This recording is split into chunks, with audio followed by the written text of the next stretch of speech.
Meu nome é Amélie Rousseau, tenho 36 anos e sou professora de História em um liceu em Bordeaux. Há 12 anos, casei-me com Julien, um advogado promissor de 38 anos. Temos 2 filhos, Leo, de 9 anos, e Emma, de 6. De fora, parecíamos a família perfeita, mas por trás das cortinas de nossa bela casa no subúrbio, nossa vida estava longe de ser um conto de fadas. Tudo começou a desmoronar há cerca de 2 anos. Julien, que antes era carinhoso e atencioso, tornou-se cada vez mais distante e frio. Suas longas horas no escritório se estendiam noite adentro, e quando estava em casa, mal trocava 2 palavras comigo ou com as crianças. A princípio, atribuí sua mudança ao estresse do trabalho.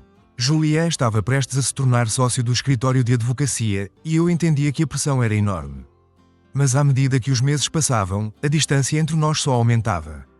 Foi numa tarde de outono que as primeiras suspeitas surgiram. Eu estava lavando roupas quando encontrei um recibo amassado no bolso de sua calça.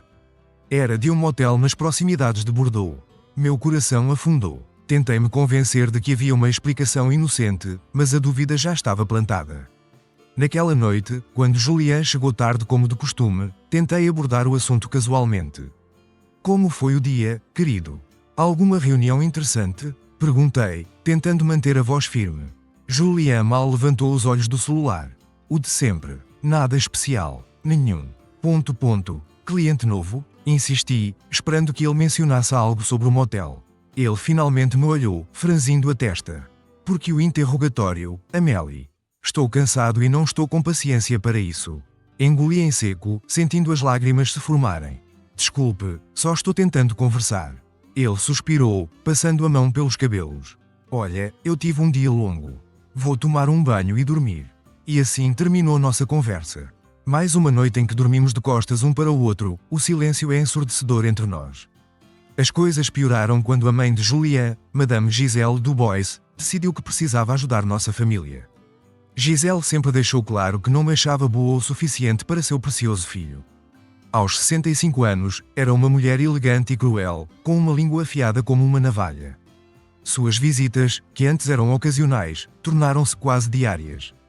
Cada vez que ela entrava em nossa casa, eu podia sentir seu olhar de desaprovação varrendo cada canto. Amélie, querida, ela dizia com falsa doçura, você realmente deveria fazer algo sobre essa bagunça. Como espera que Julien relaxe em casa com tudo assim?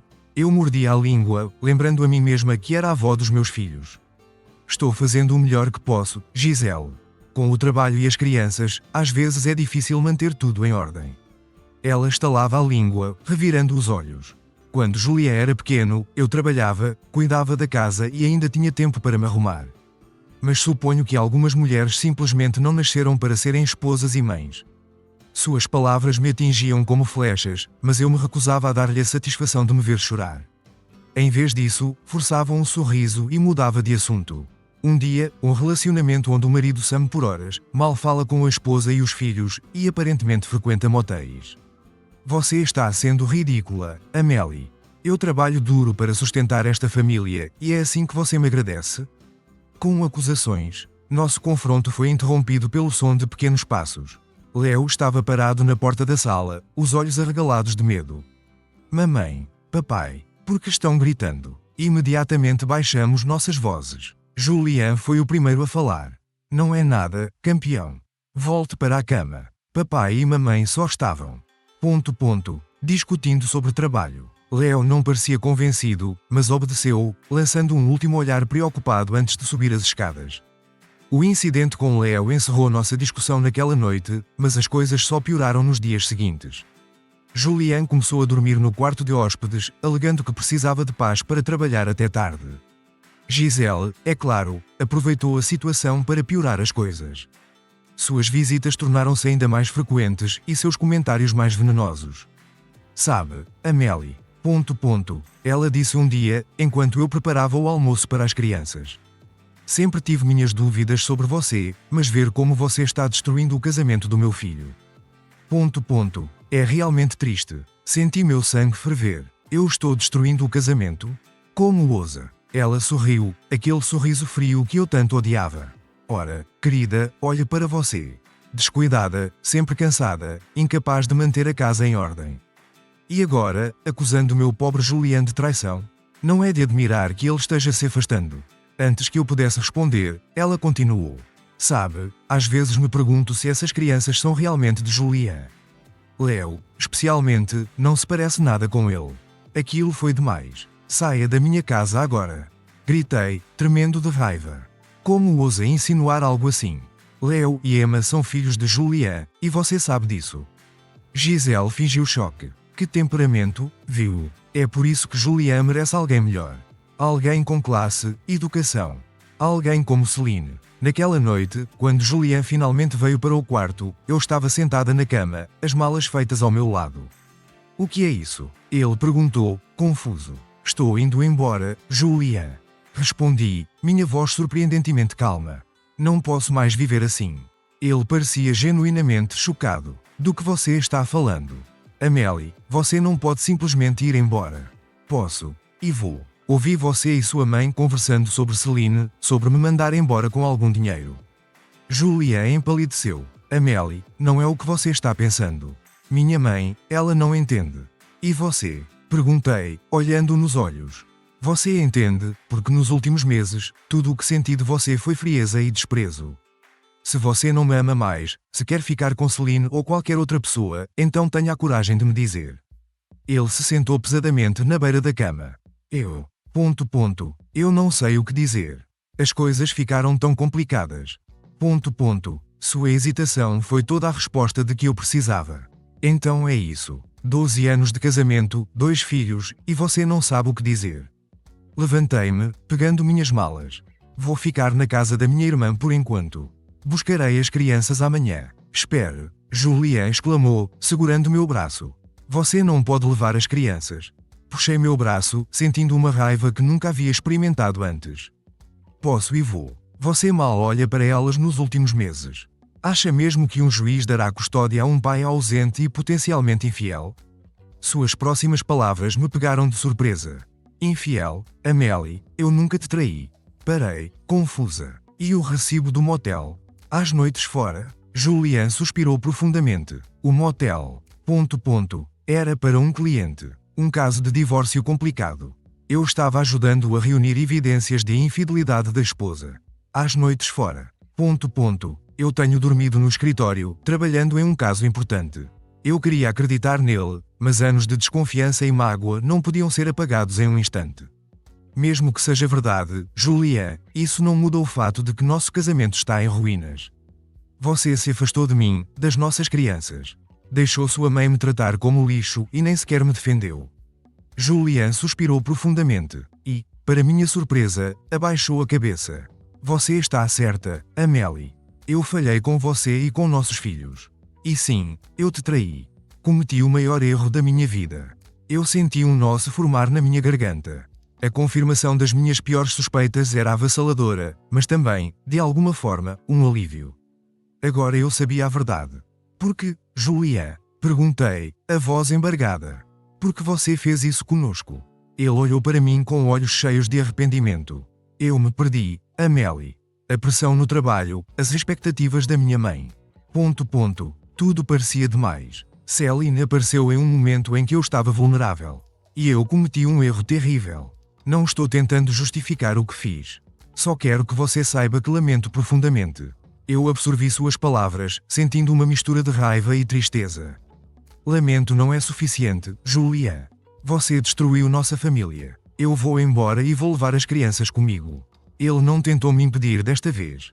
Apenas assentiu, aceitando a realidade das consequências de suas ações. Peguei minhas malas e saí da nossa casa, sentindo uma mistura de dor e determinação.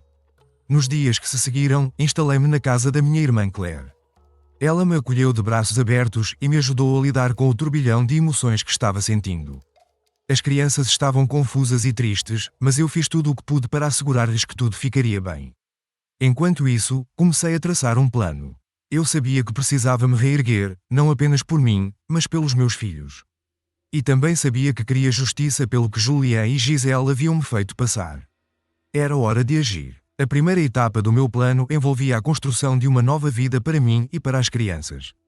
Consegui alugar um apartamento confortável no centro de Bordeaux, perto do meu trabalho e da escola das crianças.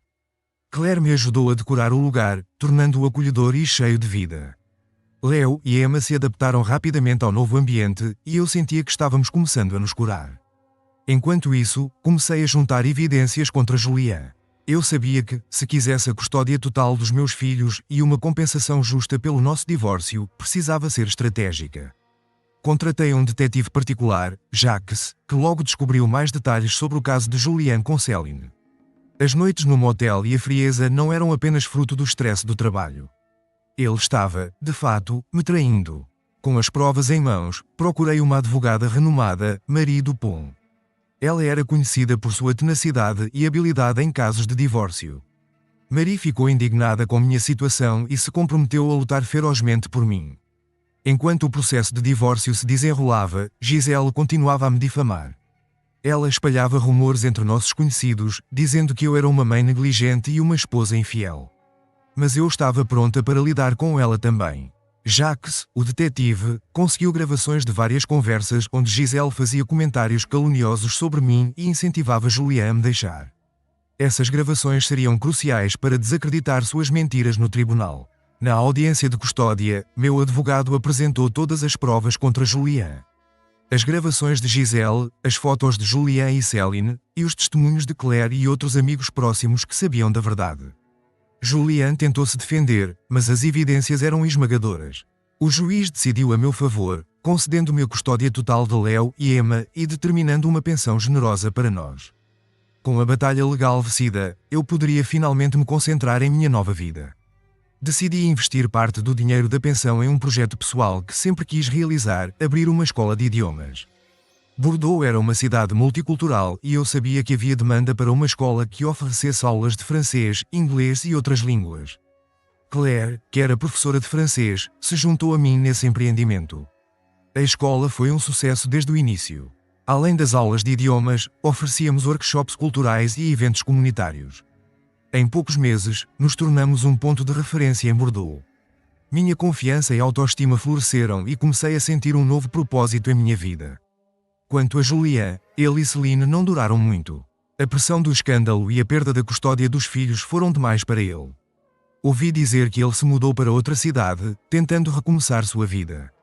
Giselle, por sua vez, se afastou de nossa família, incapaz de lidar com a vergonha pública. Finalmente, estava livre para viver minha vida da maneira que eu escolhesse. Com o apoio de Claire, de meus filhos e de meus novos amigos, eu floresci. Encontrei um novo amor, alguém que me valorizava e respeitava. Juntos, construímos uma vida cheia de felicidade e propósito. Meu nome é Amélie Rousseau, e esta é a história de como encontrei minha força e reconquistei minha vida. Aprendi que, às vezes, precisamos passar pelos momentos mais sombrios para encontrar a luz. E agora, essa luz ilumina todos os aspectos da minha vida, mostrando-me que a verdadeira felicidade está em ser fiel a nós mesmos e aos nossos sonhos.